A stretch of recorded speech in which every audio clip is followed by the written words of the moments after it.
सभी दोस्तों को नमस्कार। स्वागत करता हूं आपका अपने इस चैनल गॉड ऑनलाइन क्लासेस में। दोस्तों, जैसा कि हम उत्तराखंड शिक्षक पात्रता परीक्षा की तैयारी कर रहे हैं और लगातार आप लोगों के सामने उत्तराखंड शिक्षक पात्रता परीक्षा से संबंधित सामाजिक अध्ययन का शिक्षण शास्त्र और बाल विकास एवं मनोविज्ञान के प्रश्न आप लोगों के सामने लेकर आता रहता हूं। दोस्तों, आज की इस वीडियो में सीडीपी के अंतर्गत यानी कि बाल विकास एवं मनोविज्ञान के अंतर्गत महत्वपूर्ण प्रश्नों के अंतर्गत आप लोगों के सामने फिर से एक बार प्रेजेंट हुआ हूं दोस्तों।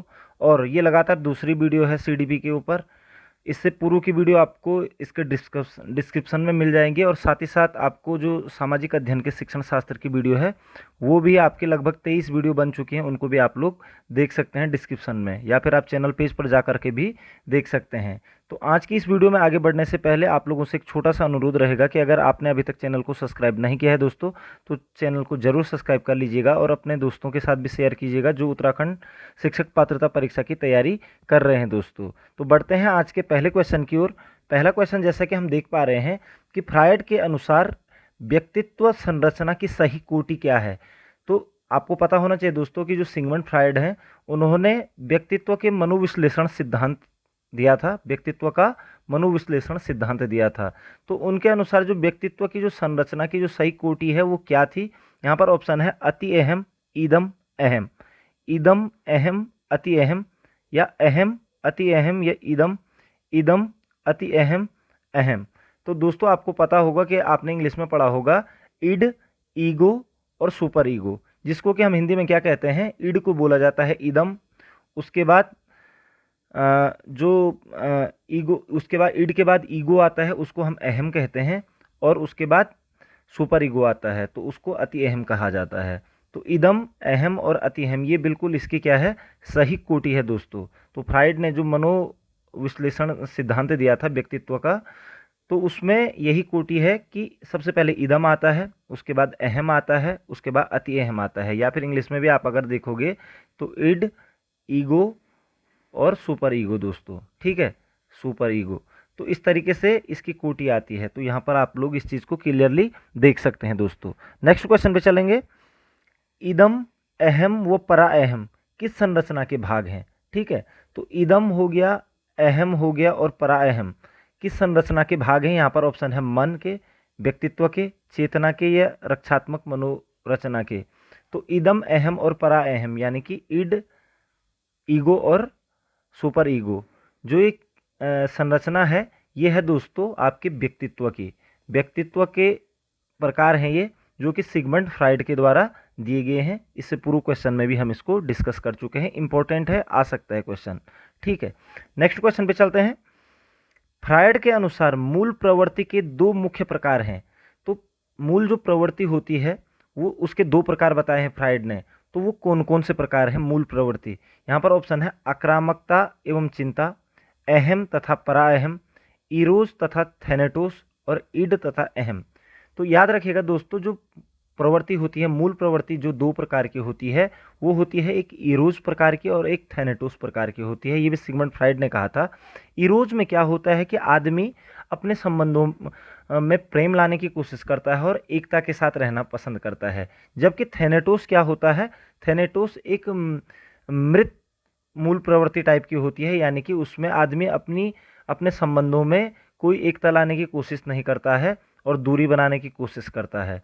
ठीक है, तो इरोज और थैनेटोस, इरोज में आपका प्रेम है और थैनेटोस में आपका अलगाववाद है दोस्तों। तो ये दो प्रकार की मूल प्रवृत्तियां सिगमंड फ्रायड ने बताई थी। तो दो मूल प्रवृत्ति दो प्रकार की कौन कौन सी होती हैं, तो इरोज और थैनेटोस दोस्तों, याद रखिएगा, ये क्वेश्चन कई बार पूछ लिया जाता है। नेक्स्ट क्वेश्चन पे चलेंगे। व्यक्तित्व का कौन सा भाग समाज के नैतिक मूल्यों और आदर्शों के आधार पर विकसित किया जाता है। ठीक है, तो व्यक्तित्व का कौन सा भाग आपने तीन प्रकार के देखे थे, ईगो, सुपर ईगो और ईगो, उसके बाद आपने इड देखा था सबसे पहले, उसके बाद ईगो देखा था और उसके बाद सुपर ईगो देखा था। तो ये व्यक्तित्व के तीन भाग हैं। तो वो कौन सा भाग बोल रहा है कि नैतिक मूल्यों और आदर्शों के आधार पर विकसित किया जाता है। तो वो कौन सा भाग है। यहाँ पर ऑप्शन है लिबिडो, इदम, परा अहम, या अहम। यहाँ पर हिंदी और इंग्लिश शब्द इसने एक साथ लाने की कोशिश की है। तो याद रखिएगा दोस्तों, जो सबसे पहला होता है इड होता है, वो सबसे असामाजिकता वाला होता है, जो ईड होता है यानी कि इदम जो होता है मनुष्य के अंदर, उसमें काम वासना से लेकर अपने अपना ही शौक रहता है इंसान को, और दूसरे समाज से उसको कोई मतलब नहीं रहता इदम।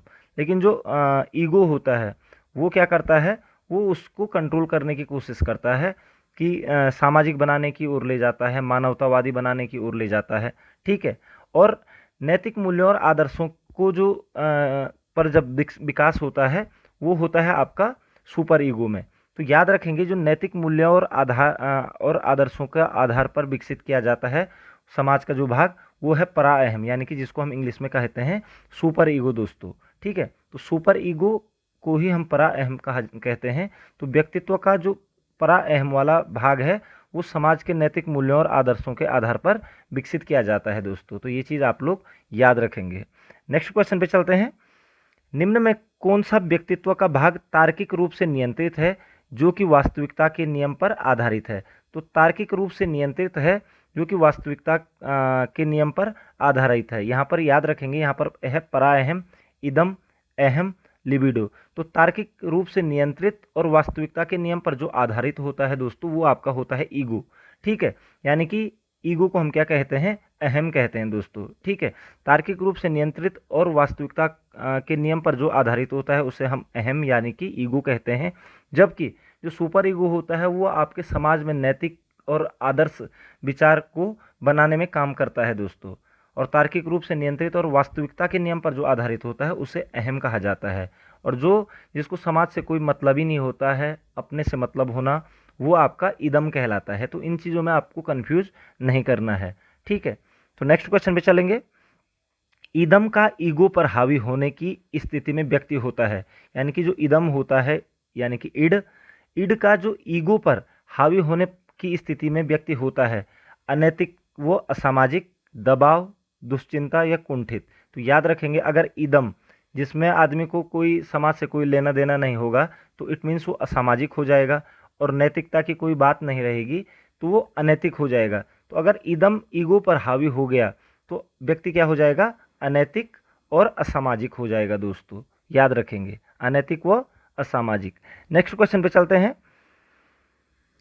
अलमारी से अमुक किताब नहीं पाते हैं और थोड़ी देर के लिए परेशान हो जाते हैं, फिर याद आती है कि उस किताब को हमने अपने मित्र को दिया, यह अवस्था है। यानी कि अलमारी में कोई किताब रखी है और थोड़ी देर के लिए परेशान हो जाते हैं, फिर थोड़ी देर बाद याद आता है कि वो किताब हमने अपने किसी दोस्त को दे रखी है। तो यह अवस्था किसकी है? तो यहाँ पर आपको एक चीज़ और बता देता हूँ दोस्तों, कि जो सिगमंड फ्राइड था, उसने मन, हमारा जो मन है उसके भी तीन भाग बताए थे। एक चेतन मन बताया था, एक अचेतन मन बताया था, और एक अर्धचेतन मन बताया था। यानी कि एक चेतन मन है, एक दूसरा है अर्धचेतन मन। ठीक है, अर्धचेतन मन। और तीसरा है अचेतन मन। यानी कि अगर इंग्लिश में बात करें तो चेतन को कॉन्शियस माइंड कहते हैं, अर्धचेतन को सेमी कॉन्शियस माइंड कहते हैं, और अचेतन को अनकॉन्शियस माइंड कहते हैं। तो मन के भी तीन प्रकार बताए थे आपके यहाँ पर, जिसकी हम बात कर रहे हैं यहाँ पर, फ्राइड की बात कर रहे थे। तो मन के तीन प्रकार बताए हैं। तो जो चेतन मन होता है वो वर्तमान में चलता है दोस्तों, जो कि याद रहता है। अर्धचेतन मन वो होता है कि जो भूल चुके हैं हम, लेकिन थोड़ा बहुत दबाव डालने पर हमें याद आ जाता है। और अचेतन मन वो होता है जो कभी भी याद नहीं आ पाता है दोस्तों। ठीक है। तो अलमारी में किताब रखी थी लेकिन भूल गए, फिर परेशान हुए, फिर थोड़ा से माइंड पर जोर पड़ा, उसके बाद याद आया कि वो किताब किसको दे दी है, मित्र को दे रखी है। तो ये अर्धचेतन मन की स्थिति को दर्शाएगा दोस्तों। ठीक है। तो यहाँ पर ऑप्शन है सी, अर्धचेतन मन दोस्तों। ठीक है। अगर याद आ जाती है कि तुरंत अलमारी में किताब रखी और मिल भी गई तो वो चेतन मन है।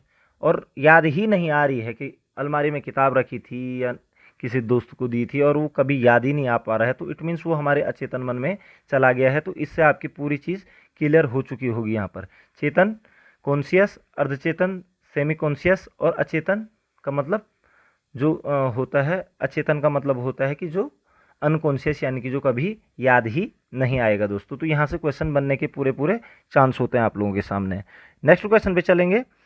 जहाँ व्यक्ति की आवश्यकताएं, इच्छाएं, आकांक्षाएं जिसकी पूर्ति वास्तविक जगत में नहीं हो पाती, संग्रहित होती है। यानी कि जहाँ पर इच्छाएं, आकांक्षाएं जिनकी पूर्ति वास्तविक जगत में नहीं हो पाती हैं वो कहाँ संग्रहित होती है? तो चेतन मन, अर्धचेतन मन, अचेतन मन या पराअहम। तो याद रखिएगा वो चीज़ें जिनकी पूर्ति नहीं की जा सकती है वास्तविक जगत में, तो वो सारी चीज़ें चली जाती हैं आपकी अचेतन मन में दोस्तों, अनकॉन्शियस माइंड में चले जाती हैं वो चीज़ें। ठीक है, जहाँ पर व्यक्ति की आवश्यकताएं, इच्छाएं, आकांक्षाएं की पूर्ति वास्तविक जगत में नहीं हो पाएंगी, उनका संग्रहण हो जाता है अचेतन मन, यानी कि जो फिर याद नहीं आती हैं। ठीक है, नेक्स्ट क्वेश्चन पे चलते हैं। उचित अनुचित, विवेक अविवेक से कोई मतलब नहीं। ठीक है, उचित अनुचित, विवेक अविवेक से कोई मतलब नहीं तथा इच्छाओं व कामनाओं को जन्म देती है, वो कौन सी चीज़ है? तो यहाँ पर है इदम, अहम, लिबिडो या मूल प्रवृत्ति।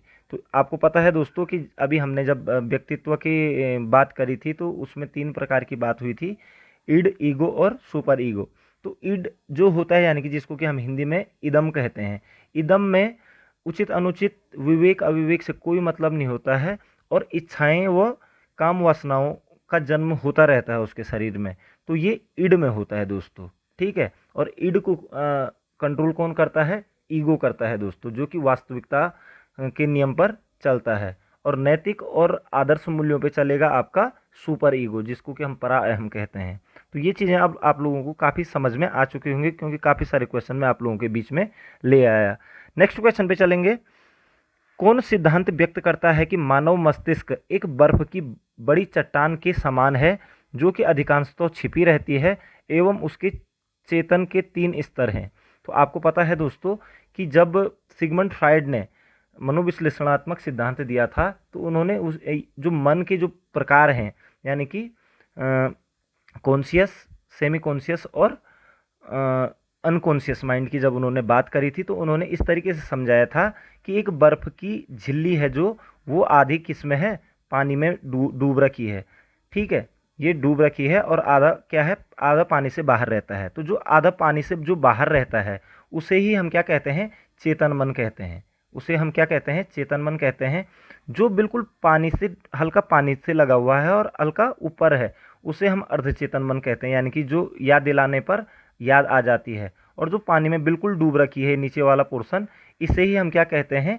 अचेतन मन कहते हैं दोस्तों। ठीक है, अचेतन मन। तो इसको समझाया गया था मनोविश्लेषणात्मक सिद्धांत में। तो इसको क्या कहा जाएगा? मनोविश्लेषणात्मक सिद्धांत। फ्राइड ने ये थ्योरी दी थी मनोविश्लेषणात्मक सिद्धांत, यानी कि व्यक्तित्व के मनोविश्लेषणात्मक सिद्धांत के प्रतिपादक कौन थे? तो आप बोलेंगे फ्राइड थे। ठीक है, नेक्स्ट क्वेश्चन पे चलेंगे। ईगो लिबिडो का अर्थ है, ये भी फ्राइड नहीं दिया है। ईगो लिबिडो का अर्थ है, तो ईगो लिबिडो का अर्थ होता है वास्तविकता से प्रेम। ठीक है, वास्तविकता के साथ, वास्तविकता के नियम के साथ चलना ईगो का मतलब होता है। और लिबिडो का अर्थ होता है प्रेम से दोस्तों। तो ईगो लिबिडो का क्या अर्थ है? यहाँ पर है आत्म प्रेम, वस्तु लिबिडो, ईगो मनोग्रंथि या ईगो सिंटोनिक। तो याद रखेंगे दोस्तों, ईगो लिबिडो का जो अर्थ होता है सिगमंड फ्राइड के अनुसार वो होता है आत्म प्रेम, अपने आप से प्रेम करना ईगो लिबिडो के अंतर्गत आता है दोस्तों। ठीक है, नेक्स्ट क्वेश्चन पे चलेंगे। सिगमंड फ्राइड ने मन की दशाएं बताई हैं। तो सिगमंड फ्राइड ने मन की कौन कौन सी दशाएं बताई हैं? ठीक है, मन यानी कि मन कितने प्रकार का होता है?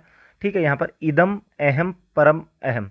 तो इदम, अहम और परम अहम ये आपके व्यक्तित्व की बात बताई है दोस्तों उन्होंने। ठीक है, नार्सिसिज्म यहाँ पर दूसरा ऑप्शन आर्क है। नार्सिसिज्म का मतलब भी होता है कि जब मनुष्य बच्चा अपने ही व्यक्तित्व या अपनी ही क्या करता है? अपने पर ही मोहित होने लगता है, अपने को संवारेगा, अपने को देखेगा बार बार शीशे में, वो नार्सिसिज्म कहलाता है। ठीक है, चेतन, अचेतन और अर्धचेतन ये 3 मन के प्रकार बताए हैं दोस्तों, यानी कि कॉन्शियस, सेमी कॉन्शियस और अनकॉन्शियस, ये माइंड यानी कि मन। तो यही सिगमंड फ्राइड के मन की दशाएं बताई है, चेतन, अचेतन और अर्धचेतन में मन को किसने बांटा था? तो आप कहेंगे सिगमंड फ्राइड ने बांटा था। और लिबिडो का मतलब आपको पता ही है दोस्तों, स्वप्रेम होता है दोस्तों। ठीक है, तो याद रखेंगे सिगमंड फ्राइड ने मन की कौन कौन सी दशा बताई है?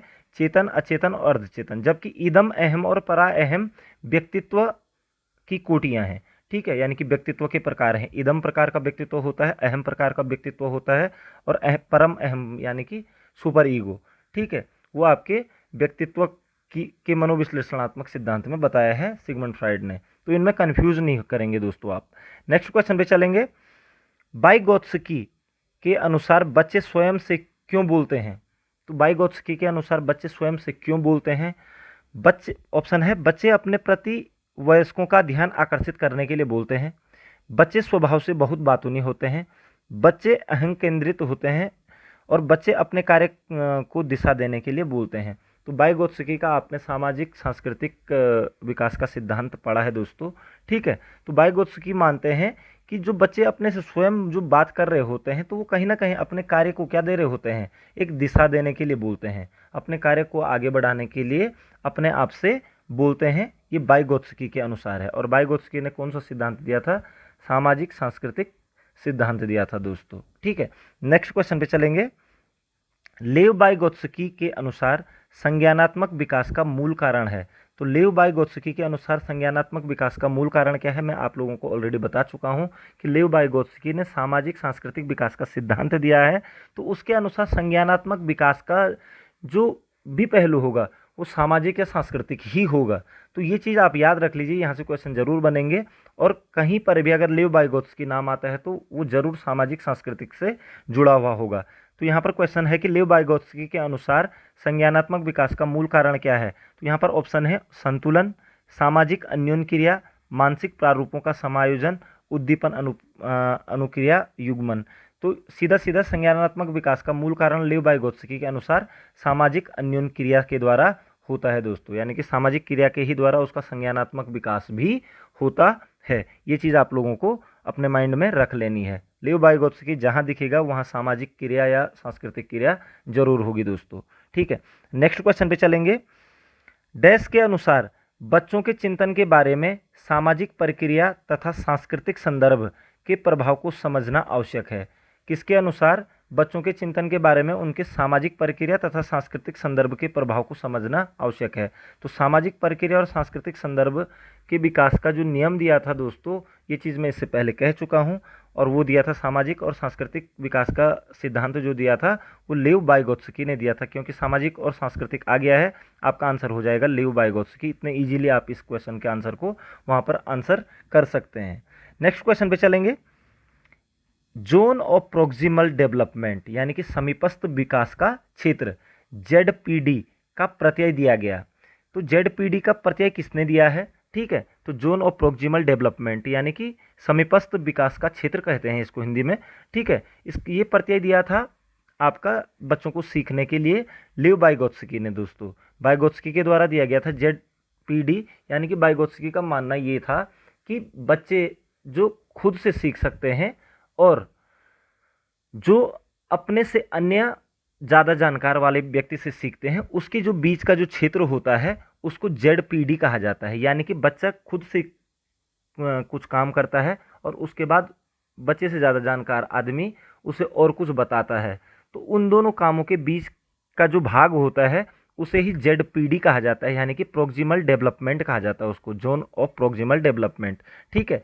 तो ZPD किसने दिया था? वाइगोत्स्की ने दिया था। ये चीज़ आप लोग याद रखेंगे कि क्वेश्चन यहाँ से बन जाता है दोस्तों, ठीक है, बहुत इंपॉर्टेंट क्वेश्चन है।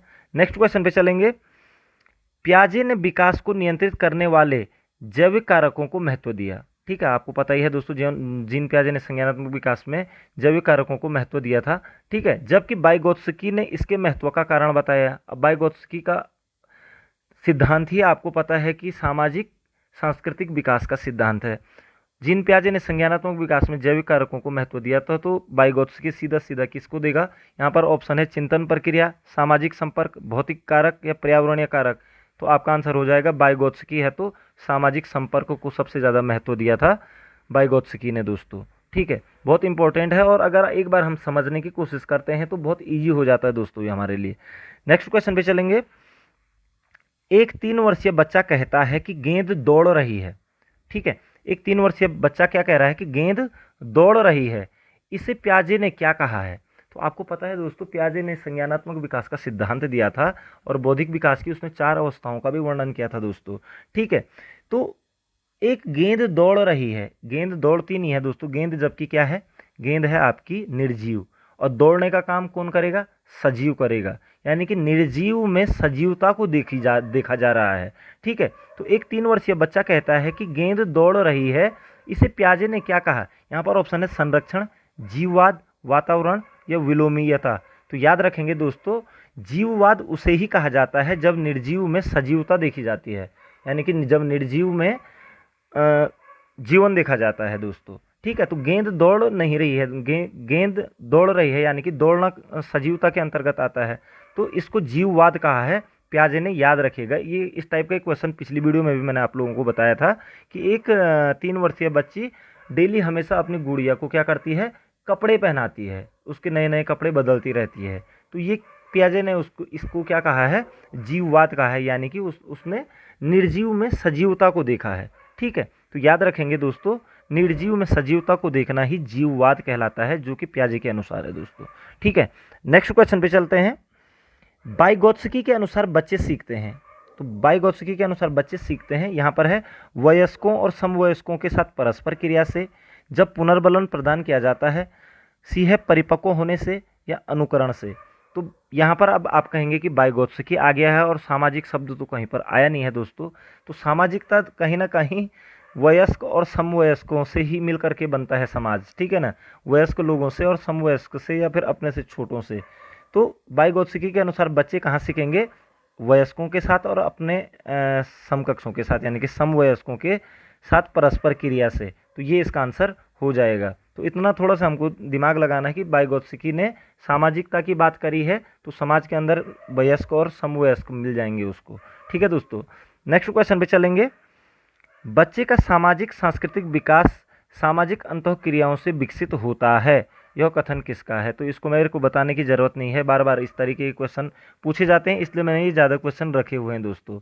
तो सामाजिक सांस्कृतिक विकास, तो सामाजिक सांस्कृतिक विकास अगर आपको सीधा दिख जाए दोस्तों, तो आप लोग स्वतः ही वाइगोत्स्की पर चले जाएंगे। तो सामाजिक सांस्कृतिक विकास सामाजिक अंतःक्रियाओं से विकसित होता है, यह कथन लेव वाइगोत्स्की का है दोस्तों। नेक्स्ट क्वेश्चन पे चलेंगे। बच्चों में बौद्धिक विकास की 4 विशिष्ट अवस्थाओं की पहचान की गई, किसके द्वारा? तो बच्चों में बौद्धिक विकास की 4 विशिष्ट अवस्थाओं की पहचान की गई थी, किसके द्वारा? यहाँ पर ऑप्शन है कोहलबर्ग द्वारा, एरिक्सन द्वारा, स्किनर द्वारा, प्याजे द्वारा या प्याजे द्वारा। तो याद रखिएगा दोस्तों, बच्चों में बौद्धिक विकास की जो 4 अवस्थाओं की पहचान की गई थी वो प्याजे के द्वारा, जीन प्याजे के द्वारा की गई थी, जिसमें जो 4 अवस्थाएं हैं दोस्तों वो है आपके ज्ञानेंद्रिय या फिर संवेदी गामक अवस्था, संवेदी गामक अवस्था, उसके बाद पूर्व संक्रियात्मक अवस्था। ठीक है दोस्तों, यह आप लोगों को बार बार बताई जाती हैं। उसके बाद पूर्व संक्रियात्मक के बाद आती है मूर्त संक्रियात्मक अवस्था और लास्ट है अमूर्त संक्रियात्मक अवस्था। ठीक है, और इसका आपको याद भी रहता है कि जो संवेदी गामक अवस्था होती है वो 0 से 2 वर्ष तक चलती है, पूर्व संक्रियात्मक 2 से 7 वर्ष तक चलती है, मूर्त संक्रियात्मक आपकी 7 से 11 वर्ष तक चलती है और अमूर्त संक्रियात्मक आपकी 11 से 15-16 साल तक चलती है दोस्तों। ठीक है, तो ये आपके बच्चों में बौद्धिक विकास की 4 विशिष्ट अवस्थाओं की पहचान की थी, जीन प्याजे के द्वारा की गई थी दोस्तों, इसे आप लोग याद रखेंगे। नेक्स्ट क्वेश्चन पे चलते हैं। छिपी हुई वस्तुएं ढूंढ निकालना इस बात का संकेत करती है कि शिशु निम्नलिखित में से किस संज्ञानात्मक कार्य में दक्षता प्राप्त करने लग गया है? छिपी हुई वस्तुओं को ढूंढ निकालना, ठीक है, ये बात मैंने पिछली वीडियो में भी करी थी आप लोगों के साथ कि छिपी हुई वस्तुएं ढूंढ निकालना इस बात का संकेत करती है कि संज्ञानात्मक विकास हो रहा है उसके अंदर। तो कौन सी दक्षता आ रही है? तो साभिप्राय व्यवहार, वस्तु स्थायित्व, समस्या समाधान या प्रयोग करना।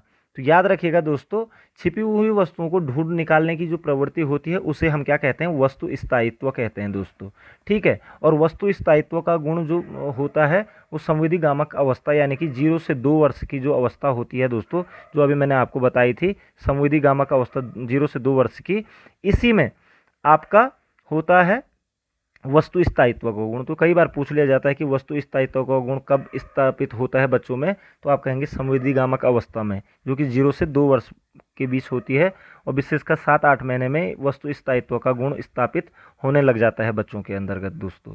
ठीक है, तो वस्तु स्थायित्व का मतलब यही है कि छिपी हुई वस्तुओं को ढूंढ निकालना। ठीक है, नेक्स्ट क्वेश्चन पे चलते हैं। घटना और वस्तुओं के बारे में बच्चा तार्किक रूप से सोच सकता है, प्याजे के चरणों के संबंध में सही कथन है। तो घटना देख रहा है और वस्तुओं को देख कर के वो तार्किक चिंतन कर रहा है दोस्तों, इसका मतलब वो बच्चा मूर्त कंडीशन में है दोस्तों, मूर्त संक्रियात्मक अवस्था में है। कहाँ है? घटनाओं और वस्तुओं को देख करके तार्किक चिंतन करने की जो क्षमता आती है बच्चों में, वो 7 से 11 वर्ष के बीच में आ जाती है दोस्तों, जो कि मूर्त संक्रियात्मक अवस्था होती है। तो यहाँ पर ऑप्शन है मूर्त संचालन प्रक्रिया में, तो ये इसका आंसर हो जाएगा। ठीक है, जबकि अगर यहीं पर ये क्वेश्चन आ जाता कि तार्किक रूप से सोचना और वैज्ञानिक सोच का विकास, तो वो अमूर्त संक्रियात्मक अवस्था में होता है दोस्तों, जो कि 11 साल के बाद होता है बच्चों में। ठीक है, इस पर तो मेरी पूरी एक वीडियो बनी हुई है, आप चाहें तो चैनल पे इस पर जा करके देख सकते हैं दोस्तों कि जीन प्याजे को मैंने बहुत ब्रीफली समझाया है वहाँ पर। ठीक है, तो मूर्त संचालन प्रक्रिया में घटना और वस्तुओं के बारे में बच्चा तार्किक रूप से सोचना प्रारंभ करता है दोस्तों। ठीक है, नेक्स्ट क्वेश्चन पे चलेंगे। प्याजे के संज्ञानात्मक विकास के चरणों के अनुसार इंद्रिय यानी कि इंद्रियगाम यानी कि संवेदी प्रेरक अवस्था किससे संबंधित होती है? तो इंद्रियगामक अवस्था आपको पता ही है दोस्तों, 0 से 2 वर्ष के बीच में होती है। ये किस पर संबंधित होगी? सामाजिक मुद्दों से सरोकार, अनुकरण, स्मृति और मानसिक निरूपण, तार्किक रूप से समस्या समाधान की योग्यता, विकल्पों के निर्वचन और विश्लेषण करने की योग्यता। तो यहाँ पर आप लोग थोड़ा सा समझ सकते हैं कि जो प्याजे के अनुसार जो 0 से 2 वर्ष का जो बच्चा होगा, वो आपका क्या होगा? अनुकरण, स्मृति और मानसिक निरूपण से संबंधित होगा दोस्तों। ठीक है, क्योंकि उसको सामाजिक मुद्दों से क्या लेना देना, या तार्किक रूप से उसका दिमाग इतना पुष्ट नहीं होता है, या विकल्पों के निर्वचन और विश्लेषण करने की योग्यता नहीं होती है उसमें। उसके अंदर अनुकरण और स्मृति, अनुकरण यानी कि कॉपी करना, और उसी का मानसिक निरूपण कर पाएगा वो दोस्तों। ठीक है, तो संवेदी प्रेरक इस अवस्था में ये होता है दोस्तों। यहाँ पर कुत्ते भी भौंक रहे हैं दोस्तों, डिस्टर्ब कर हो जाता है। नेक्स्ट क्वेश्चन पे चलते हैं। आधुनिक भाषा विज्ञान के जनक हैं। तो आधुनिक भाषा विज्ञान के जनक हैं, ये क्वेश्चन भी बहुत बार पूछ लिया जाता है। आधुनिक भाषा विज्ञान के जनक, यहाँ पर ऑप्शन है वाइगोत्स्की, नोआम चोम्स्की, स्किनर, इनमें से कोई नहीं। तो आधुनिक भाषा विज्ञान के जो जनक हैं दोस्तों, वो नोआम चोम्स्की हैं दोस्तों। याद रखेंगे, भाषा विज्ञान के जनक कौन है? Noam Chomsky. और नोआम चोम्स्की ने ही कहा था कि भाषा का विकास बच्चों में जन्मजात होता है दोस्तों। ठीक है, तो इस पर आगे की वीडियोस में मैं ज़रूर क्वेश्चन लेके आऊँगा। नोआम चोम्स्की रह गया आपका, बहुत सारे अभी जो हमारे बंडूरा रह गया। ठीक है, बुद्धि के ऊपर प्रश्न है। तो इन चीज़ों को आप थोड़ा सा समझने की कोशिश कीजिएगा, जैसे मैंने अभी आप लोगों को समझाने की कोशिश की।